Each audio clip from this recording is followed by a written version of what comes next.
Assalamualaikum warahmatullahi wabarakatuh. Ya, hari ini kita belajarnya asinkron ya. Nanti silahkan dilihat video yang sudah saya buat ya. Hari ini kita akan belajar tentang penyakit akibat kerja atau dalam bahasa Inggris kita sebut sebagai dengan istilah occupational disease.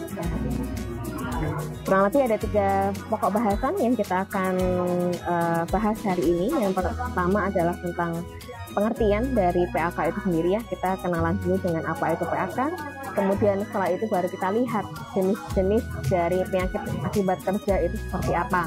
Dan yang terakhir adalah kita akan mengidentifikasi ya bagaimana cara mencegah penyakit akibat kerja tadi. Untuk pengertian PAK, PAK itu adalah penyakit yang disebabkan oleh pekerjaan, alat kerja, bahan, proses maupun lingkungan kerja ya. Nah, kalau minggu lalu kita sudah belajar tentang B3 ya, bahan berbahaya dan beracun. Nah, kalau kita terpapar secara terus-menerus ya oleh bahan-bahan yang sangat berbahaya, itu salah satu kemungkinannya adalah kita bisa terkena yang namanya PAK ya. Kemudian juga kita harus lihat ya potensi bahaya yang ada di lingkungan kerja kita ya. Mulai dari potensi bahaya fisik, kimia, ya, kemudian biologi, lalu juga ada ergonomi dan psikologis, ya. Itu kita harus identifikasi, ya. Kira-kira masing-masing potensi bahaya tadi akan menyebabkan PAK apa, ya. Lalu juga penyakit akibat kerja ini bisa berupa gangguan kesehatan baik jasmani maupun rohani, ya, baik kesehatan fisik maupun mental, ya. Jadi ada sebuah kasus ya. Mungkin ini percaya tidak percaya ya, tapi ini benar-benar terjadi. Jadi teman saya ini dulu bekerja di suatu perusahaan, kemudian perusahaan tersebut seringkali ada karyawannya yang kesurupan ya. Nah, ini pasti juga akan mengganggu proses produksi ya, karena pasti proses produksi akan stop ya, kemudian bisa jadi target perusahaan pada hari itu tidak tercapai ya, sehingga banyak loss ya, banyak cost yang mungkin nanti harus ditanggung oleh perusahaan. Nah, setelah dicari, diidentifikasi kenapa sih kok sering terjadi kesurupan ya, ternyata ditemukan bahwa pekerja yang berasal dari suatu daerah tertentu ya, daerah X, di mana di daerah tersebut kesan mistisnya masih kental ya, kepercayaannya mungkin masih berbeda dengan kita ya, atau mungkin masih menggunakan ritual-ritual begitu dalam kepercayaannya, sehingga ini yang membuat karyawan tersebut itu sering kesurupan, sehingga langkah pencegahan ya, pengendalian yang dilakukan oleh perusahaan adalah berupa tidak menerima calon tenaga kerja yang berasal dari daerah itu tadi ya. Jadi ini salah satu kasus ya. Kemudian juga kita harus aware ya dengan kesehatan mental kita ya. Mungkin bagaimana kita berkomunikasi dengan atasan, bawahan, atau mungkin dengan rekan sejawat kita ya. Bisa jadi kalau komunikasi itu buruk ya, itu akan menimbulkan stres ya, sehingga kita tidak betah di dalam lingkungan kerja ya. Nah, ini pengertian. Kemudian sifat dari PAK itu ada yang artifisial ya, timbul karena adanya pekerjaan ya. Misalkan dalam mengangkat beban ya, manual material handling ya, itu kita salah posisi. Nah, itu pasti akan menimbulkan cedera mungkin di tulang belakang ya, atau mungkin kesleo dan lain sebagainya ya. Kemudian PAK itu ada juga yang man-made disease ya, penyakit buatan manusia. Lalu PAK ini bisa dicegah ya, karena kalau kita terkena PAK, kemungkinan besar ya, atau sering kali PAK itu tidak bisa disembuhkan, sehingga kita harus cegah dulu sebelum akhirnya kita terkena yang namanya PAK. Lalu terdapat sebab ya, sebelum kita terkena PAK tadi ya, kita harus cari dulu faktor masalahnya, faktor bahayanya ada di mana, supaya kita bisa melakukan langkah pengendalian yang tepat. Kemudian PAK itu akan mendapatkan kompensasi atau kompensasi dari perusahaan maupun pihak ketiga ya. Mungkin perusahaan sudah mendaftarkan tenaga kerjanya ke dalam BPJS Ketenagakerjaan ya, sehingga nanti kalau kita amit-amitnya terkena PHK itu akan menerima kompensasi dari perusahaan maupun BPJS Ketenagakerjaan. Kemudian ada juga istilah ya yang namanya penyakit terkait kerja atau work related disease ya. Jadi ini berbeda dengan PHK ya. Jadi work related disease ini adalah penyakit yang dicetuskan, dipermudah atau diperberat oleh pekerjaan. Jadi sebelum kita masuk ke dalam sebuah industri, pabrik, perusahaan, ternyata kita sudah memiliki bibit penyakit ini ya, misalkan asma dengan keturunan ya, lalu ada ambeien hernia yang dimana kita sudah punya dulu, sehingga kita ketika kita masuk bekerja ya, mungkin dengan beban yang berat, kemudian dengan bahan berbahaya tadi yang lain ya, partikel-partikel debu yang banyak di lingkungan kerja, sehingga akhirnya penyakit ini akan diperberat ya oleh pekerjaan yang akan kita lakukan ya. Nah, ini perbedaannya antara PHK dan penyakit terkait kerja ya. Kalau PHK tadi kausa atau penyebabnya ada di tempat kerja. Tapi kalau penyakit terkait kerja, triggernya, pemicunya itu ada di tempat kerja ya. Lalu disebabkan oleh pekerjaan dan lingkungan kerja ya, itu untuk PHK. Tapi untuk yang penyakit terkait kerja itu dicetuskan, dipermudah dan bahkan diperberat oleh pekerjaan atau lingkungan kerja ya. Kemudian untuk PHK itu pasti akan mendapatkan kompensasi ya kalau dilaporkan ya. Kalau tidak dilaporkan ya jelas tidak akan mendapatkan kompensasi dari perusahaan. Lalu untuk penyakit terkait kerja itu tidak akan diberikan kompensasi atau uncompensable ya, karena dianggap itu merupakan sebuah penyakit bawaan ya, bukan timbul karena dia melakukan pekerjaan di perusahaan ya. Lalu untuk contohnya, contoh untuk PHK itu adalah tuli akibat heating ya. Mesin produksi itu pasti akan memberikan atau mengeluarkan suara ya, suara yang mungkin tidak kita inginkan. Nah, itu yang disebut dengan noise ya. Kita harus lihat dulu tingkat kebisingannya ya, apakah nilai desibelnya itu berada di ambang batas yang wajar ya. Nah, kalau tidak ya, misalkan di atas nilai ambang batas, nah kita harus melakukan yang namanya pengaturan jam kerja ya. Jadi kita tidak boleh terpapar secara terus-menerus ya. Jadi tergantung tingkat desibelnya ya, tingkat kebisingannya tadi, sehingga ini akan mengurangi resiko kita untuk terkena yang namanya tuli akibat bising. Kemudian ada yang namanya pneumokoniosis ya, ini penyakit yang ada di saluran pernafasan ya, menyerang paru-paru. Lalu PHK yang mungkin resiko yang sangat parah ya, itu sampai terkena kanker. Nah, di sini contohnya adalah leukemia atau kanker darah akibat bensin ya. Jadi bensin ini masuk ke dalam B3 ya, bahan berbahaya dan beracun. Lalu untuk penyakit terkait kerja, contohnya adalah ambeien, hernia, dan asma dengan riwayat keluarga atau keturunan ya. Jadi kalau asma yang ditimbulkan di tempat kerja itu bisa masuk kategori PHK. Tapi kita lihat dulu ya, apakah ada keturunan yang atau riwayat dari keluarga yang terkena asma atau tidak ya. Berarti kalau tidak ada sama sekali itu bisa dikategorikan sebagai PHK ya. Kalau kita sudah mulai bekerja kemudian kita terkena asma, nah itu bisa dikategorikan sebagai PHK. Tapi kalau ada riwayat keturunan dari keluarga, nah itu masuk ke dalam yang penyakit terkait kerja. Lalu biasanya sebelum perusahaan itu menyatakan calon tenaga kerjanya ini lolos rekrutmen ya, biasanya kan dilakukan tes kesehatan ya. Ada beberapa perusahaan yang dia akan mengecek apakah karyawannya ini memiliki ambeien atau tidak, kemudian bagaimana denyut darahnya, denyut jantungnya ya, dilihat tekanan darahnya ya, apakah punya tekanan darah tinggi atau tidak. Nah, itu fungsi dari tes kesehatan ya, untuk menyaring tadi supaya perusahaan itu mendapatkan tenaga kerja yang baik ya, yang sehat, yang tidak memiliki penyakit terkait kerja tadi. Kemudian permasalahan yang dihadapi saat ini ya, baik global maupun yang ada di Indonesia.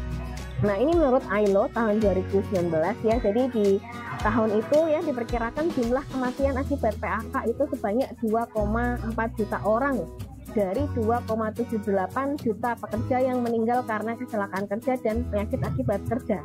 Ya, jadi hampir sekitar 86% itu tenaga kerja meninggal karena PHK tadi. Sehingga PHK ini harusnya mendapatkan perhatian yang khusus ya untuk menekan tadi jumlah kematian akibat PHK. Nah, lalu di Indonesia gambaran PHK saat ini itu seperti fenomena gunung es ya. Jadi gunung es itu kan yang dilihat hanya puncaknya ya.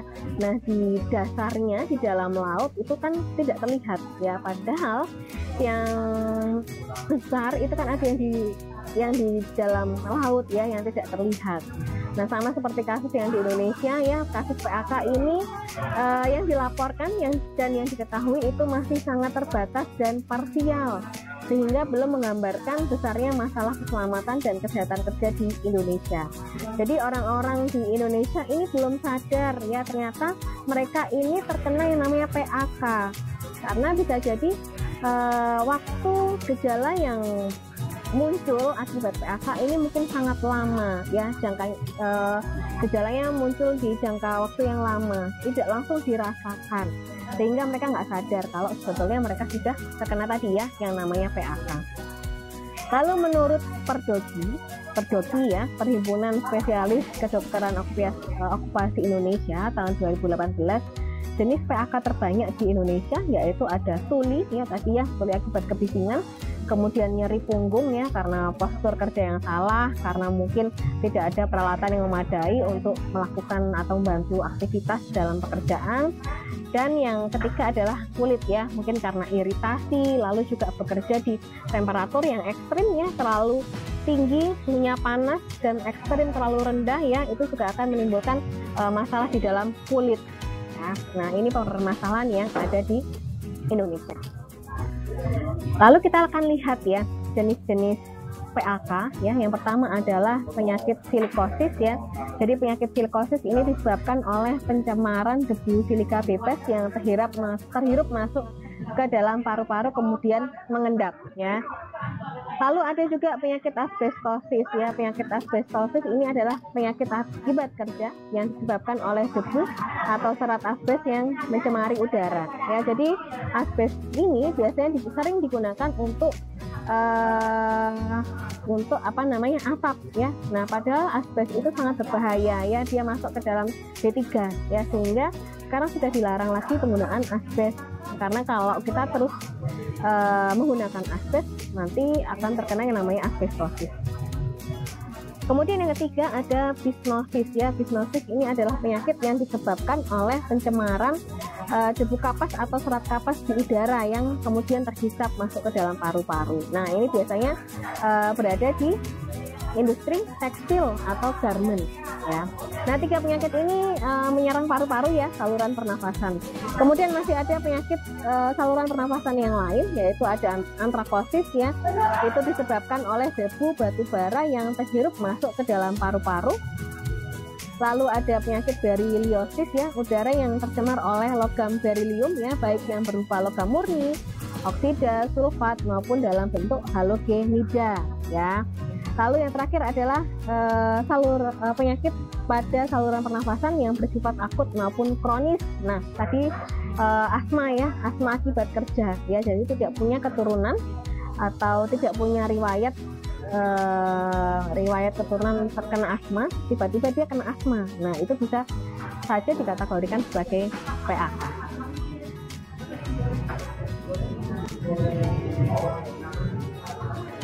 Kalau tadi kita lihat ya penyakit yang menyerang saluran pernafasan, sekarang penyakit yang lainnya ya. Ini ada kerusakan pendengaran tadi ya, kasus gangguan pendengaran menunjukkan akibat paparan kebisingan yang lama ya, karena tingkat kebisingan tadi ya akan mempengaruhi berapa lama waktu paparan yang harus kita perhatikan ya.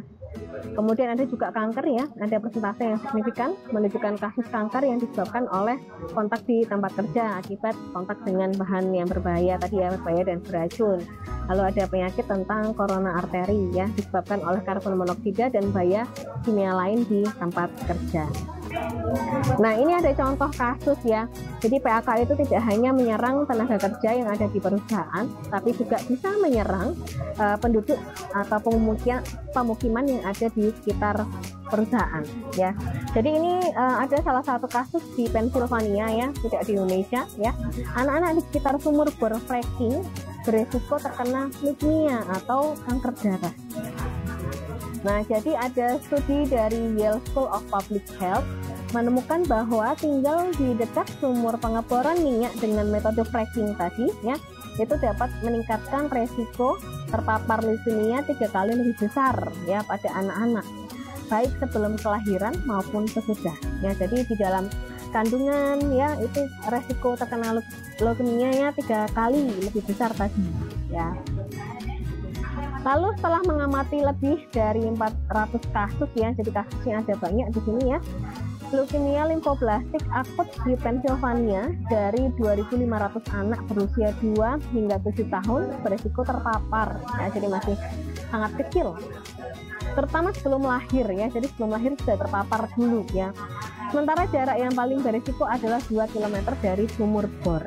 Ya, jadi ini juga harus dipertimbangkan oleh perusahaan ya untuk memilih lokasi mana yang tepat untuk membangun fasilitas ya, entah itu pabrik, entah itu gudang ya, entah itu sumur bor ya, harus diidentifikasi dulu apa potensi bahayanya ya, kemudian akan harus diketahui ya pengendalian atau mungkin pencegahan dari potensi bahaya yang mungkin timbul tadi ya. Jadi kalau di sini berisiko meningkatkan resiko leukemia limfoblastik dari radius 2 km ya, jadi usahakan sumur bor yang dibangun itu jauh dari area pemukiman ya.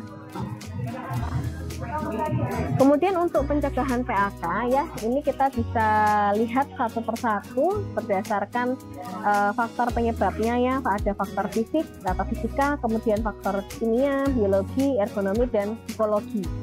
Nah, untuk yang faktor fisik, biasanya kurang lebih tentang kebisingan, suhu, getaran, radiasi, kemudian ada iklim cuaca ya. Nah, itu yang harus kita perhatikan di sini. Nah, pengendaliannya juga bermacam-macam ya, tergantung tadi jenis bahayanya seperti apa ya. Misalkan bahaya terpapar mesin produksi yang tingkat kebisingannya tinggi, berarti pencegahannya apa? Ya kita menggunakan APD, menggunakan earplug ya. Lalu suhu, bekerja di suhu ekstrim yang tinggi ya, misalkan bekerja di industri pengecoran logam. Nah, berarti harus ada pengaturan jam kerja di situ ya, supaya perusahaan itu, supaya tenaga kerja itu bisa mengembalikan suhu tubuhnya ke suhu tubuh yang normal ya. Begitu juga dengan suhu ekstrim yang rendah ya, misalkan ada di pabrik es ya. Jadi es setelah diproduksi itu pasti akan disimpan ya di gudang dengan pendingin ya, supaya esnya nggak leleh. Nah, biasanya ada yang sampai minus ya untuk suhu temperatur di ruangan itu ya. Jadi pekerja itu harus dibatasi jam kerjanya ya, setiap berapa menit dia harus keluar untuk menghangatkan dirinya ya. Nanti teman-teman kalau ada rencana kegiatan industri ya, kunjungan industri, nah silahkan mungkin bisa dicoba ke pabrik es ya, entah itu es Diamond atau mungkin es apa lagi ya, Campina ya. Nah, supaya Anda bisa melihat, merasakan ya bagaimana berada di ruangan yang suhunya minus ya. Itu sudah lengkap pakaiannya ya, pakai baju hangat, kemudian menggunakan topi untuk menjaga suhu ya, kemudian pakai sarung tangan, pakai juga sepatu boot ya, supaya melindungi diri dari kejadian yang tidak diinginkan ya. Lalu ada juga getaran ya, contohnya kita bekerja menggunakan mesin bor tangan. Nah, cara pencegahannya atau pengendaliannya adalah bisa menggunakan sarung tangan ya, supaya getaran itu bisa diredam oleh sarung tangan ya. Kemudian radiasi ya, entah itu nuklir, entah itu sinar yang lain ya. Nah, itu juga bisa dilakukan pencegahan berupa pengaturan jadwal kerja ya, supaya tingkat paparannya bisa diminimalisir.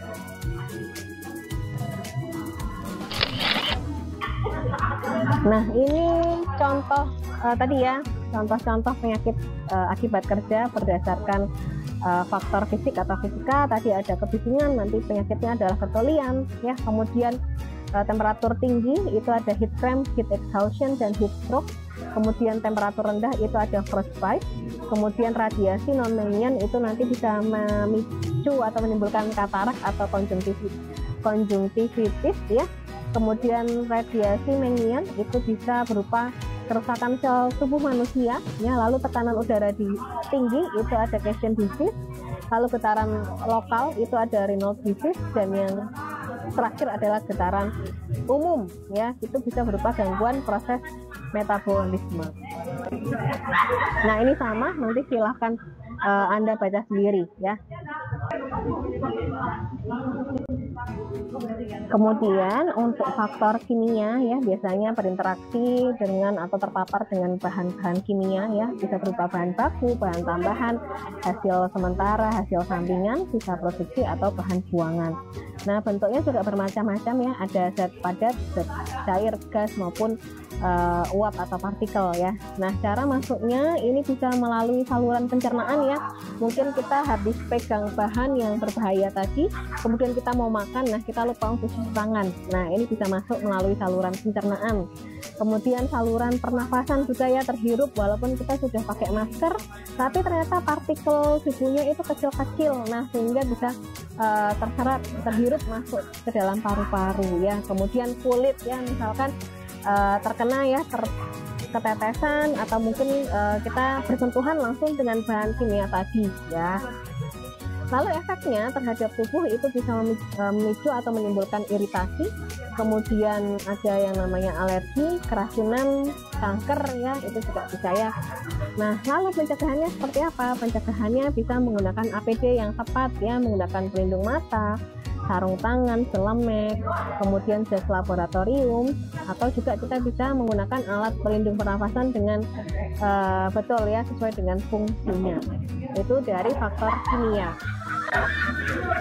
Nah, ini juga contoh-contoh PAK ya, nanti silahkan dibaca sendiri. Untuk faktor bahaya kimia ada banyak ya, nanti silahkan dibaca sendiri. Lalu untuk faktor biologi ya, nanti bahayanya bisa berupa dari virus, bakteri, jamur, mikroorganisme ya. Pencegahannya berupa pelatihan dasar tentang kebersihan, kemudian sebelum bekerja juga dilakukan pemeriksaan kesehatan ya, kemudian juga dilakukan sterilisasi terhadap tempat atau mungkin peralatan yang akan digunakan ya, jangan sampai ada kontaminasi silang di dalamnya. Oke, ini penyakit untuk bahaya biologi ya, ada rabies, hepatitis, kemudian dari bakterial itu ada antraks, leptospirosis, kemudian TBC, tetanus, lalu dari fungal itu ada dermatopitosis, kemudian ada histoplasmosis, lalu untuk parasitik nanti ada ankylostomiasis dan schistosomiasis ya. Wah, namanya susah ya. Oke, ini untuk ilmu aja, pengetahuan ya. Oke, berikutnya untuk faktor ergonomi ya. Jadi faktor ergonomi ini terjadi akibat dari cara kerja yang salah, posisi kerja yang tidak baik, lalu alat kerja yang mungkin itu tidak mempermudahkan kita untuk bekerja, lalu lingkungan kerja yang salah ya. Nah, efeknya terhadap tubuh nanti bisa berupa kelelahan fisik ya, fatigue, kemudian nyeri otot ya, karena tadi mungkin banyak gerakan repetitif yang dilakukan ya, lalu ada deformitas tulang, perubahan bentuk, kemudian dislokasi dan bahkan sampai kecelakaan ya. Pencegahannya berupa alat kerja yang sesuai ya, jadi gunakan alat kerja yang sesuai ya, misalkan untuk mengangkat barang ya kita gunakan alat bantu ya, kemudian posisi saat bekerja juga harus diperhatikan ya, mungkin mejanya terlalu rendah ya, atau mungkin kursinya terlalu rendah ya, jadi kita bisa naikkan posisinya supaya postur kita nyaman, baik ya. Kemudian juga memperhatikan lingkungan kerja. Lah, Ini penyakitnya ya. Untuk beban angkat itu berupa hernia ya. Kemudian cara mengangkat itu bisa terkena trauma otot atau sendi. Lalu posisi kerja tidak ergonomis, nanti terkena penyakit muskuloskeletal, penyakit tulang belakang. Lalu gerakan repetitif nanti ada carpal tunnel syndrome, dan kontraksi statis nanti ada kelemahan dan nyeri otot. Kemudian untuk faktor psikologi ya, jadi faktor ini bisa disebabkan oleh akibat dari organisasi kerja ya, tipe kepemimpinan, lalu komunikasi antar orang ya, komunikasi antar atasan dengan bawahan, kemudian komunikasi dengan teman-teman atau rekan-rekan kerja ya, itu akan mempengaruhi. Kemudian tipe kerja ya, kerjaannya berlebih ya, overload, atau mungkin kurang kerja, gabut ya, itu juga pasti nanti akan menimbulkan stres. Nah, cara pencegahannya seperti apa ya? Yang pertama adalah membangun komunikasi yang baik antara pimpinan dan bawahan, kemudian juga mengatur pola kerja ya. Jadi kita sudah tentukan dulu hari ini tujuannya apa, goalnya apa. Nah, nanti kita atur ya supaya tujuan harian itu tadi terpenuhi ya, kita bisa atur sendiri. Nah, kalau dua pencegahan ini tidak membantu mengurangi gejala dari penyakit mental yang mungkin kita alami ya, kita juga bisa meminta bantuan profesional ya, kita bisa ke psikolog untuk diberikan treatment yang sesuai dengan permasalahan yang kita hadapi. Lalu pencegahan PHK secara umum ya, ininya ada 3 prinsip, yaitu prinsip primer atau awal. Jadi pencegahan itu dilakukan sedini mungkin sebelum kasus terjadi. Kemudian kalau pencegahan sekunder itu dilakukan apabila sudah terdapat tanda-tanda atau gejala adanya PHK, dan yang ketiga itu kalau tindakan penanganan terhadap kasus PHK yang sudah terjadi agar masih bisa dioptimalkan fungsinya ya. Jadi kalau yang tersiar ini penyakit yang tidak bisa disembuhkan ya. Jadi tolong diingat-ingat bahwa PHK itu sering tidak dapat disembuhkan, sehingga pengendalian atau pencegahan secara preventif atau promotif ya, preventif atau promotif ini masuk ke dalam pencegahan primer sedini mungkin itu harus dilakukan ya. Nah, kita lihat di sini upaya pencegahan berdasarkan tadi ya, preventif dan promotif. Kalau promotif itu sifatnya adalah mempromosikan program kesehatannya, misalkan memelihara kesehatan kerja, kemudian pembinaan, gerakan olahraga, tidak merokok, kemudian makan dengan gizi seimbang ya, lalu pengetahuan tentang ergonomi ya, menjaga hygiene dan sanitasi ya, itu masuk ke promotif. Kemudian kalau preventif itu mencegah ya, jadi mencegah sebelum terjadinya gejala PHK tadi ya. Yang pertama adalah pemeriksaan kesehatan secara berkala ya, mungkin perusahaan sudah menjadwalkan, ada yang 6 bulan sekali, ada yang setahun sekali ya, tergantung perusahaannya. Kemudian imunisasi ya, karena mungkin ada penyakit endemik di suatu daerah ya, kemudian menggunakan APD. Lalu dilakukan juga rotasi kerja supaya mengurangi jumlah paparan tadi, kemudian pengurangan waktu kerja ya. Jadi kalau sudah terpapar ya kita lihat ya tingkat keparahannya ya, tingkat paparannya tadi apakah melebihi NAB atau tidak ya, nilai ambang batas. Kalau melebihi ya berarti kita harus atur ulang waktu kerjanya ya. Lalu untuk yang kuratif ya, kalau kuratif ini tindakan atau kegiatan berupa pengobatan, mengurangi rasa sakit ya, jadi menggunakan obat-obatan, lalu P3K ya, pertolongan pertama, kemudian ada rawat jalan dan rawat inap sesuai dengan tingkat keparahan dari PHK-nya tadi. Lalu yang terakhir itu adalah rehabilitatif ya, jadi ini akan kita ingin mengembalikan tenaga kerja tadi supaya dia bisa berada di lingkungan sosialnya, dia siap untuk kembali ke lingkungan sosialnya, karena mungkin tadi PHK yang tidak bisa disembuhkan ya. Contohnya adalah menggunakan alat bantu dengar ya, karena mungkin terkena tuli tadi, kemudian ada protese, atau mungkin kita juga bisa melakukan mutasi ya, misalkan di pabrik semen ya. Pabrik semen itu kan bahayanya adalah debu partikel semen yang terhirup masuk ke dalam paru-paru. Nah, Biasanya pekerja itu akan dicek kesehatannya secara berkala, di ronsen paru-parunya ya, apakah ada bercak-bercak semen atau tidak di sana ya. Nah, kalau sudah ada bercak semen, otomatis nanti perusahaan akan memutasi ya, yang semula mungkin di lini produksi, di bagian produksi, dia akan pindah di kantor ya, yang paparan debu semennya itu lebih sedikit ya. Lalu yang terakhir akan diberikan kompensasi ya, karena sudah terkena PHK dan tidak bisa disembuhkan ya. Nah, ini juga 5 tingkatan pencegahan ya, sama seperti tadi yang ada peningkatan kesehatan ya, penyuluhan K3, kemudian pendidikan kesehatan, lalu ada perlindungan khusus ya, ada imunisasi, hygiene, perorangan, sanitasi lingkungan dan menggunakan APD, kemudian ada diagnosis, kemudian membatasi kemungkinan cacat ya, lalu ada pemulihan kesehatan atau rehabilitasi ya, nanti silakan dibaca sendiri. Kemudian untuk contoh kegiatan pencegahan ya yang biasanya dilakukan itu adalah substitusi, mengganti bahan yang berbahaya menjadi tidak berbahaya kalau mungkin. Tapi kalau tidak mungkin ya sudah, berarti kita harus melakukan pencegahan atau pengendalian yang lain ya, salah satunya dengan tadi ya mengatur jam kerja tadi ya, atau mungkin melakukan tindakan promosi tadi ya.